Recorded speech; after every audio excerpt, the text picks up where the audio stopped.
In fact Germany ಒಳಗೆ ಎಲ್ಲ ಅವ ಬರೆದಾರೆ, ಕ್ಯಾಬೇಜ್ ತಿನ್ಬೇಡ, ಈ ಬ್ರಾಸಿಕಾ ಫ್ಯಾಮಿಲಿ ವೆಜಿಟೇಬಲ್ಸ್ ಅಂತೀವಿ, ಅದು ತಿನ್ನೋದ್ರಿಂದ ಗಾಯಟ್ರಾಗುತ್ತೆ ಅಂತ. ಬಟ್ ನಾನು ತುಂಬ ಜನ ಕೇಳ್ತೀನಿ, ಅಮ್ಮ ನಮ್ಮ ದೇಶದೊಳಗೆ ಯಾರು KGಗಳ ಗಟ್ಟಲೆ ತಿನ್ನಲ್ಲ, ಎಲ್ಲೋ ಯಾವತ್ತೋ ಅಮ್ಮ ಒಂದು ಬೊಪ್ಪು ಹಾಕಿದ್ಲು ಅಂದರೆ ಎದುರ್ಕೊಳ್ಳೇ ಬೇಡ ತಿನ್ನು ಅಂತ.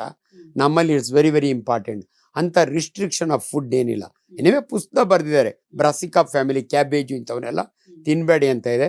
ಬಟ್ ಯಾವತ್ತೋ ಒಂದಿನ ತಿಂದರೆ ಅದ್ರ ಬಗ್ಗೆ ಭಯ ಬೀಳ್ಬೇಡಿ ಅಂತ ಹೇಳ್ತೀನಿ ನಾನು. ಅಷ್ಟೇ, ವೆರಿ ಇಂಪಾರ್ಟೆಂಟ್. ಇದು ಅದು ಒಂದು ಕ್ಯಾಟಗರಿ ಅಷ್ಟೇ. ನಮ್ಮ ಮೆಡಿಕಲ್ ಸ್ಟೂಡೆಂಟ್ಸ್ಗೆ ಕ್ವಶನ್ ಕೇಳ್ತೀವಿ, ಈ ಅದಕ್ಕೆ ಒಂದು ಎನ್ಸೈಮ್ ಇರುತ್ತೆ, ಎನ್ಸೈಮ್ ಡಿಫಿಷಿಯನ್ಸಿ ಗೈಟ್ರ್ ಅಂತೀವಿ ನಾವು.